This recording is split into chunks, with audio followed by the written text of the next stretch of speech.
Okay, let's dive right into this. In today's explainer, we're looking at a real-world coding scenario that, honestly, I think literally every developer has faced at some point. We're unpacking a recent devlog, specifically part 180 of developer Ang's Haskell notes. And what starts out as a quick, innocent attempt to clean up some code, it morphs into this fascinating, kind of philosophical debate about how we write software. We're going to break down Ang's journey, look at the exact code he was tweaking, and really explore that hidden friction between writing code a machine absolutely loves and writing code a human being can actually read.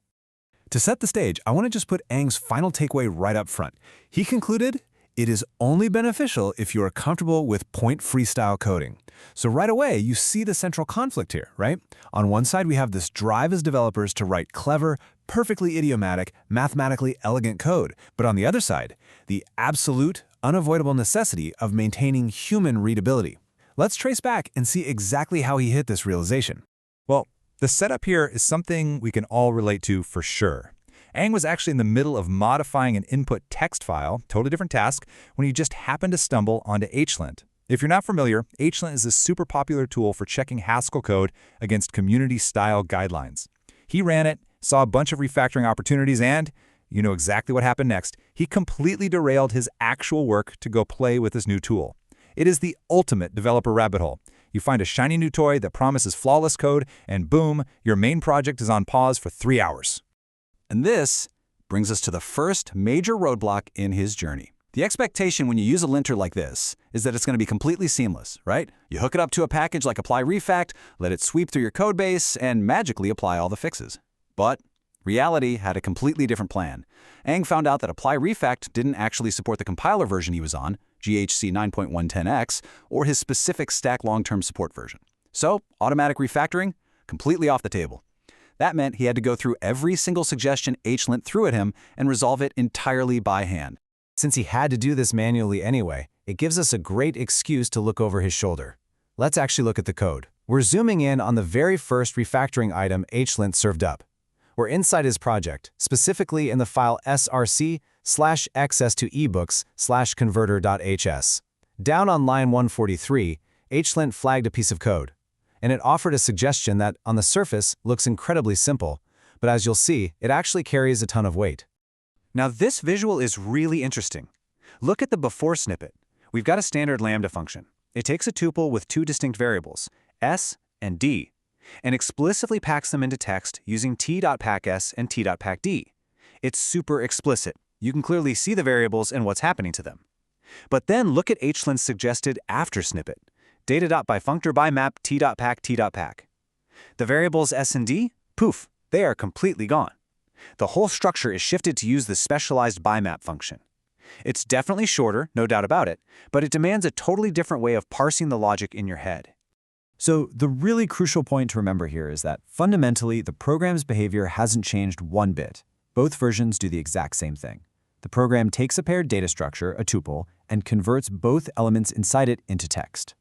Whether you spell out the variables or just use bimap, the execution is literally identical.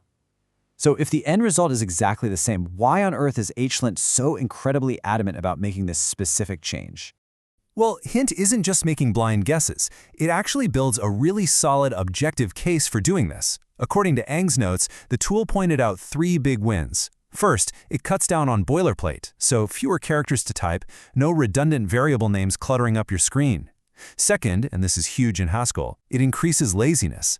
And third, it brings the code closer to perfectly idiomatic Haskell.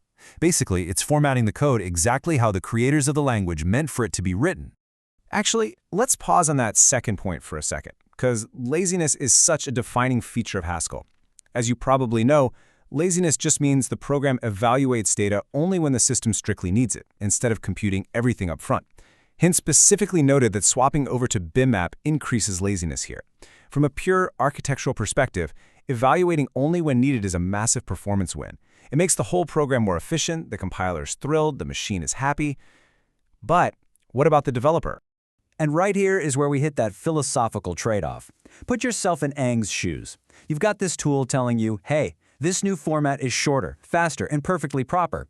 But what's the hidden cost of all this cleanliness?